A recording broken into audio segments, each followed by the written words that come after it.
Liverpool 2, Newcastle 1. Yesterday, I predicted, I talked about how Liverpool's 9-0 victory against Brighton wasn't a clear indication of where Liverpool are currently. And watching this game, the narrative in my mind was already pretty much formed till the 98th minute where Liverpool scored their second goal. I thought Liverpool are not back to their best, and I didn't think they would win this game. So how the game worked out in the first half, Newcastle, they're missing a lot of players. Yesterday I talked about how St. Maxima would be a threat. They didn't have their striker, but still they turned up with the attitude. And something came to mind where in the Champions League final last season, Ancelotti said Liverpool are predictable and so we just defended them.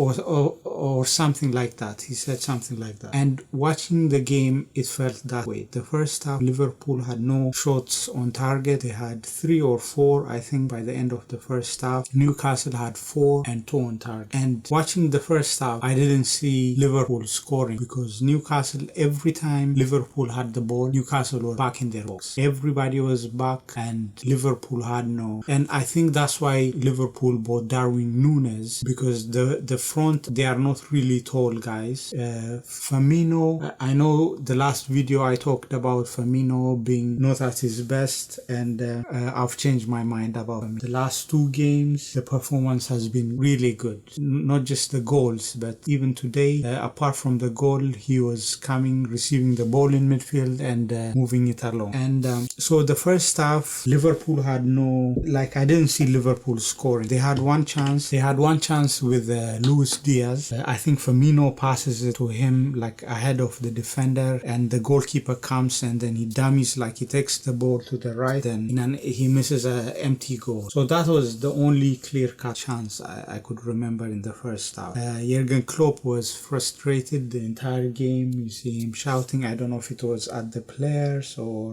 sometimes it was at the Newcastle players. But something I noticed first half was Newcastle players were run. They run like hell. They run more than the Liverpool even players. And I was thinking at that time, I don't think they can keep this up. And by the end of the second half, like the latter stage of the second half, most of them were having cramps. Joe Linton, I saw him going down. Some of the defenders, I saw them going down with cramp.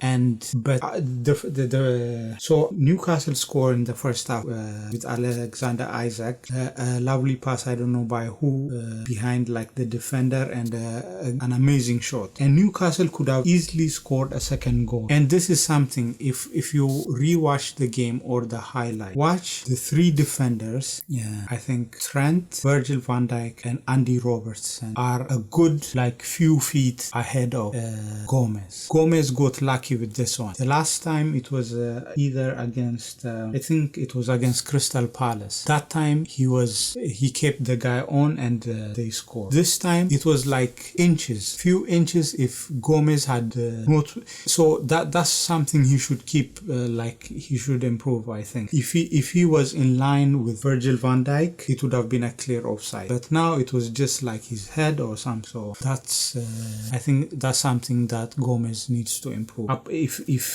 So Newcastle could have scored and Isak goes down, breaks the ankle of 2 of Liverpool defenders and scores. But it was disallowed because his head was offside. So second half comes and Liverpool are playing better. They're dominating the ball. So just to give you, by end of first half, Newcastle had 4 shots and two shots on target. By the end of the match, they had 5 shots and 2. So the entire second half, they had 1 shot and off target and none on target. So Liverpool were getting into the game. Liverpool finished, I think, first half 4 shots and none on target. But by the time the game ended, they had 23 shots and 6 on target. So second half is where all the 6 shots on target and 17 shots happened.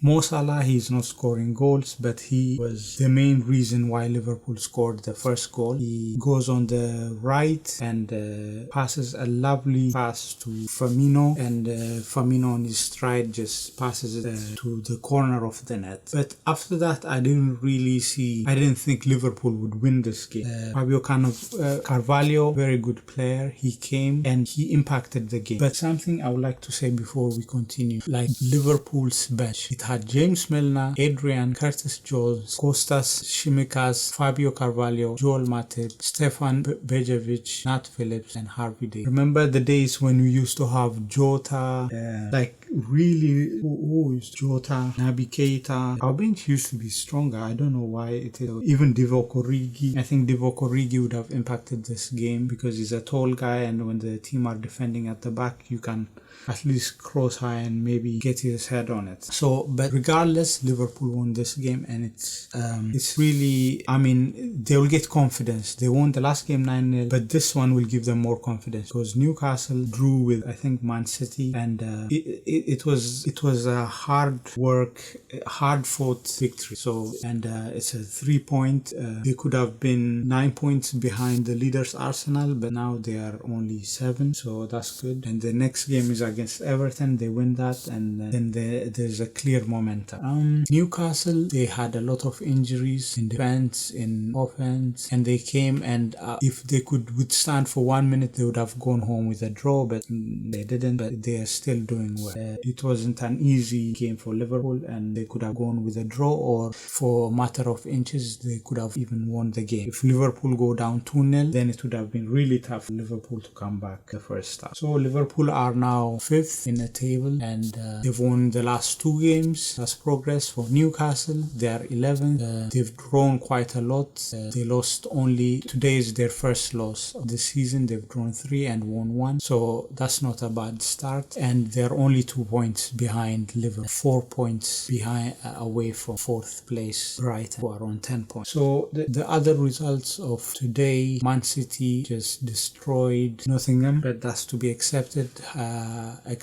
Hat-trick for Haaland. I was watching before the Liverpool game started on BT Sport, and I saw 2 of his goals. The first one, he cuts in front, and I mean, sometimes it's easy to say like all the goals he scores are quite easy, but it's remarkable how he always finds himself, especially the second goal. The ball just comes to him, and he tapped it into an empty net. I haven't seen all the other goals, but Man City beating Nottingham Forest isn't such a big deal. 6-0 Nottingham Forest. They are on 4 points. But Arsenal beat Aston Villa.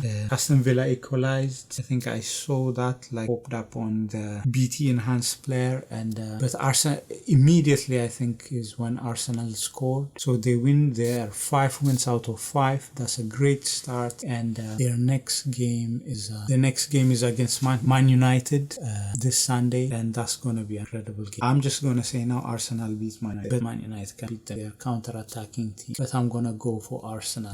Other results, Bournemouth Wolves 0-0, West Ham Tottenham 1-1. Tottenham didn't, as I said about Tottenham, they're not quite I rate Arsenal more than Tottenham. I don't know, let me see how many. They actually had 13 shots on target, 4 shots and 4 on target. West Ham had 14 and 4 on target, so they actually, it looks like they went for it, but I haven't watched the game. And so that's all the games.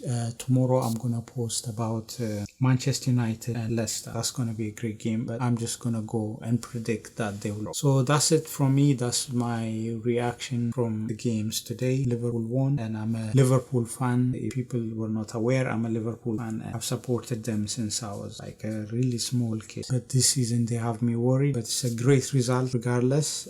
Keep on going. Thank you everybody for